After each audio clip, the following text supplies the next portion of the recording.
All right, hi guys. I thought of uploading a video tutorial of revision questions new. So let me start with question 2, which is based on closing entries. So which accounts do we close? So we close our temporary accounts, revenue accounts, expense accounts, profit or loss, and drawings. Okay, so let's start with our revenue accounts. Now we have two revenue accounts here, service revenue and interest revenue. Now how do we close revenue accounts?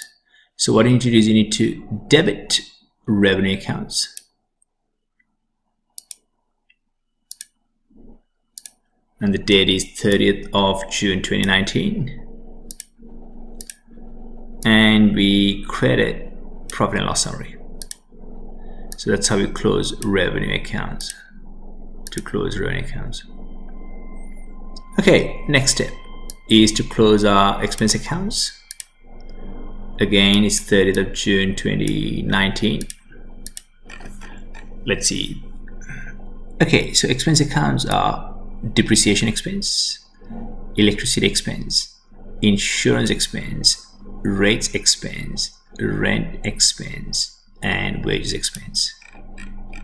So expenses have a normal debit balance. So what we need to do is you need to debit profit and loss summary, and we credit our expenses. Depreciation expense 15,000 credit, electricity expense 12,000 credit, insurance expense 5,000 credit, rent expense 8,000 credit. So rates expense 8,000 credit, rent expense 40,000, wages expense 250, and the sum is 330. Okay, so total revenue equals to 580, total expenses equal to 330, which means the business made a profit of 250 and we need to close profit. Okay, so profit has a normal credit balance as well, just like revenue. So we debit P&L summary,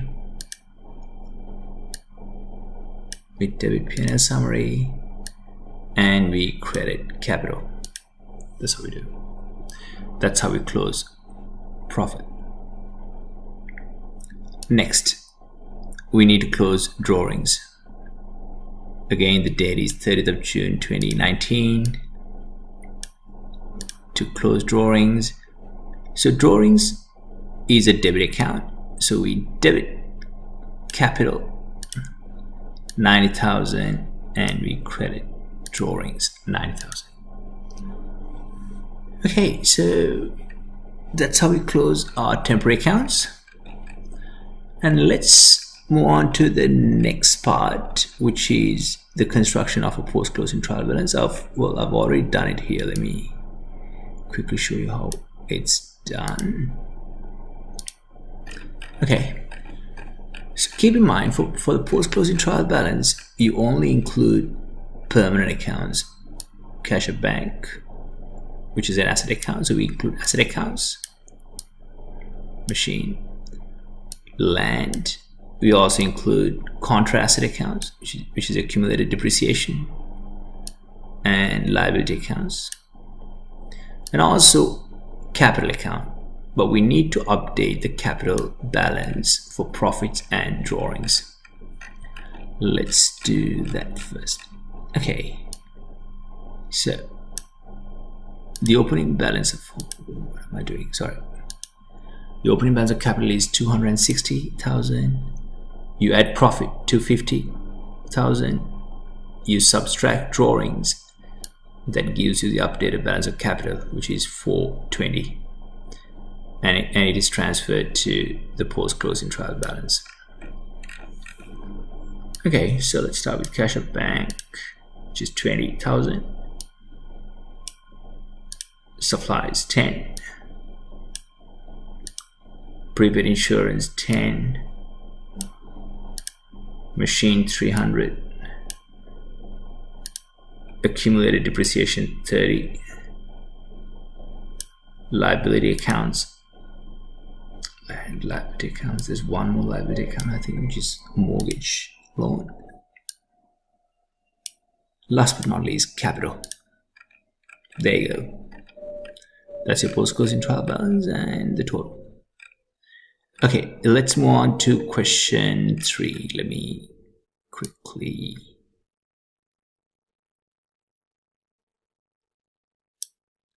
delete this. Not delete. Okay. Number 1. So we are asked to prepare journal entries under periodic and perpetual. Okay, so first question is they bought inventory from supplier on account for 42,000 plus GST.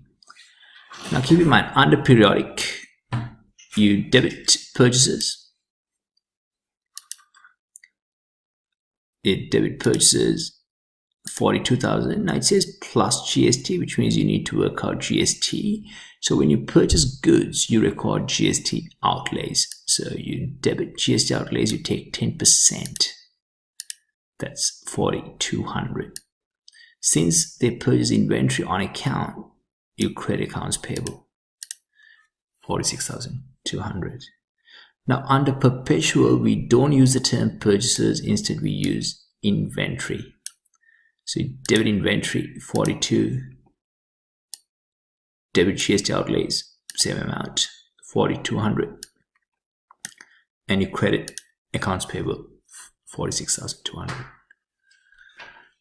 Excuse me. Number 2, they return goods back to the supplier for 5610, including GST. Now, when you're told, or when you're given, when you're given an amount including GST, how do you work out GST? So you need to divide the total amount by 11 in order to work out GST. So let's start. Number 2, when goods are returned back to the supplier, you debit accounts payable for the total amount 5610, credit GST outlays, you divide 5,610 by 11, which gives you 510, and you credit purchase returns 5,100. Okay, under perpetual, you debit accounts payable 5610, credit GST outlays 510. Now under perpetual, we don't credit purchase returns, instead we credit inventory. So we have 5,100. Number 3, paid supplier 40,590 including GST. Okay, when we make a payment to suppliers on account, we don't need to record GST again. So all we need to do is we debit accounts payable 40,590 and we credit cash at bank 40,590. Same entry under perpetual as well, 40,590. Okay, let's move on to number 4. Sales on account 35,000 plus GST. So when we sell goods, we record GST collections. Now when it says plus GST, how do you work out GST collections? So we need to take 10% off the given amount. Okay, let's start. Under periodic, you debit accounts receivable.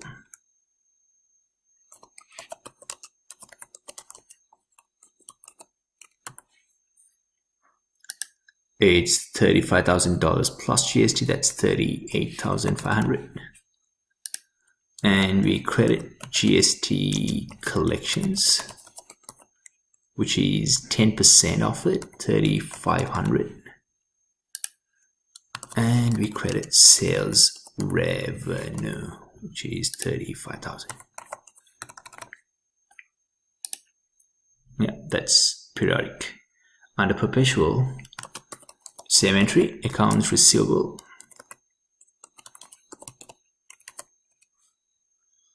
$38,500. GST collections 3,500. Sales revenue 35,000. Okay, now guys, keep in mind, under perpetual, you also need to record an additional entry for cost of goods sold. Now, how do we calculate cost of goods sold? Now, we're given the percentage, which is 28% of the sale amount. So what we do is we debit cost of sales or cost of goods sold, and we credit inventory. 28% of 35,000. Where's my calculator? 28% of 35,000. Just give me a minute.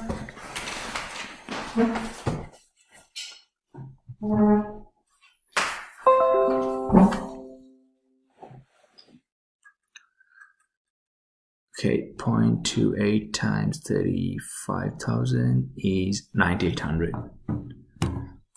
9,800. We credit inventory 9,800. Okay, let's move on to number 5. Customers return goods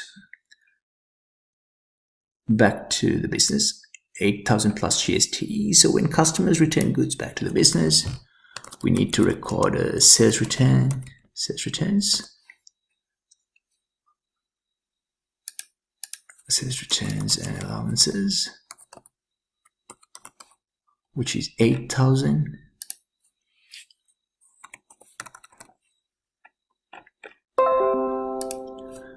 And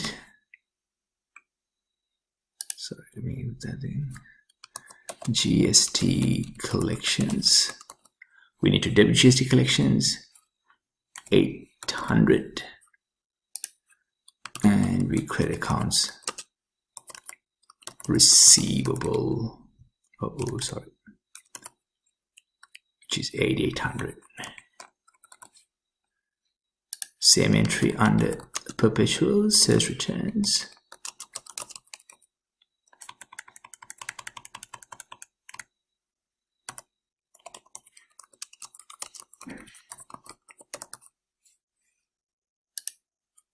$8,000. GST collections 800. And accounts receivable 8,800. Okay, now keep in mind, under perpetual, we also record the cost of inventory return. You debit inventory. What's wrong with me? Sorry. Which is 28% of 8,000. Let me quickly calculate that for you. 8,000 times 28%, which is 2,240. And we credit cost of sales. It's 2,240. Okay, last but not least, collection of accounts receivable 29,700. So all we need to do is debit cash at bank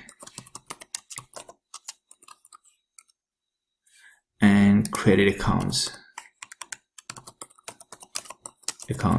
receivable. Okay, which is 29,700. 29,700. Yep, that's the amount. Under perpetual, it's the same entry. Cash at bank debit 29,700, and we credit accounts receivable 29,700. Alright guys, I guess that's it for these 2 questions, because our video limit is only 15 minutes, and in the next video I'm going to go through the remaining questions. Thanks, we'll see you soon.